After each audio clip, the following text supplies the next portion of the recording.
পড়ছি কিশোর কণ্ঠ থেকে 2025 সালে জানুয়ারি মাসের হাসির বাক্স। কথা হচ্ছিল তিন সমর্থকের মধ্যে। নিজেদের দলের ব্যর্থতা নিয়ে কথা বলছিল তারা। প্রথম সমর্থক: কতদিন হয়ে গেল আমরা জয় দেখি না।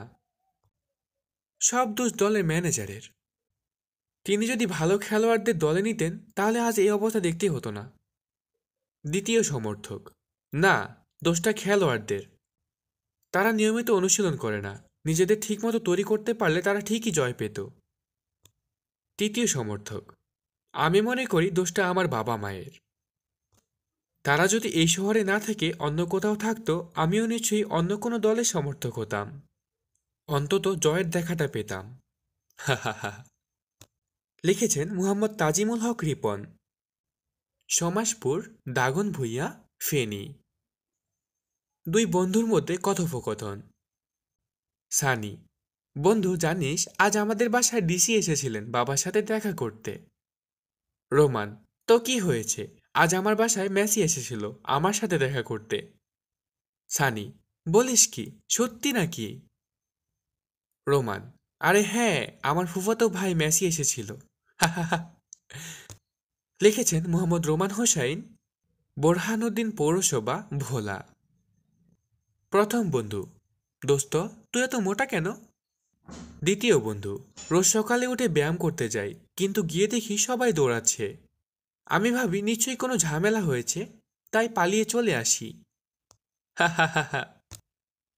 রফিক: জানিস, আমি আজ অফিসে বিল্লাল ভাইয়ের কথা শুনে হাসতে হাসতে চেয়ার থেকে পড়ে গেলাম। শাহিন: কেন? রফিক: কারণ অফিসের চেয়ারটা ভাঙা ছিল। লিখেছেন উমার শাইহান। হের ভান্তা, তামফেরে, ফিনল্যান্ড। এক ভদ্রলোক রাস্তায় চলাচলের সময় একটি চলন্ত বাইকের সঙ্গে ধাক্কা খেয়ে কিছুটা আহত হয়। ভদ্রলোক: এই ভাই, আপনি কি অন্ধ নাকি? আমাকে বাইক দিয়ে ধাক্কা দিলেন কেন? বাইক চালক: আপনার ভাগ্য ভালো আপনি বাইকের সঙ্গে ধাক্কা খেয়েছেন। ভদ্রলোক: ভাগ্য ভালো মানে? অ্যাক্সিডেন্ট করে আবার বড় বড় কথা বলছে। বাইক চালক: আরে ভাই, আমি প্রতিদিন ট্রাক নিয়ে বের হই, আজকে বাইক নিয়ে বের হয়েছি। লিখেছেন মোহাম্মদ আল আমিন। শ্যামপুর, রামগঞ্জ, লক্ষ্মীপুর। ওয়াইফাই নেটওয়ার্ক সমস্যা নিয়ে দুই বন্ধুর মধ্যে কথোপকথন।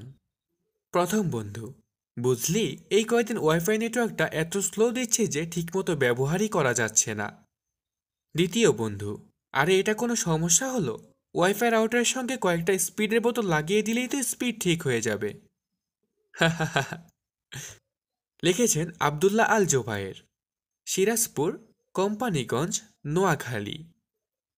ক্রেতা ও বিক্রেতার মধ্যে কথা হচ্ছে। ক্রেতা: ভাই, চশমাটির মূল্য কত? বিক্রেতা: 200 টাকা। ক্রেতা: এত দাম কেন? এর কি কোনো গ্যারান্টি আছে? বিক্রেতা: হ্যাঁ, আছে তো। ক্রেতা: কি গ্যারান্টি? বিক্রেতা: যদি আপনি এটা হাত থেকে ছেড়ে দেন তাহলে পরার আগ পর্যন্ত ভাঙবে না। বাহ, ভালোই তো গ্যারান্টি দিছে। লিখেছেন সালমান হাসিব, সপ্তম শ্রেণী। আজকের জন্য এতটুকুই। এই পর্যন্তই ছিল জানুয়ারি মাসের হাসির বাক্সে। আশা করি ফেব্রুয়ারি মাসের হাসির বাক্সে আমরা নতুন কিছু দেখতে পাবো। ততক্ষণ পর্যন্ত ভালো থাকুন, সুস্থ থাকুন এবং আমার পাশেই থাকুন। ধন্যবাদ। আসসালামু আলাইকুম।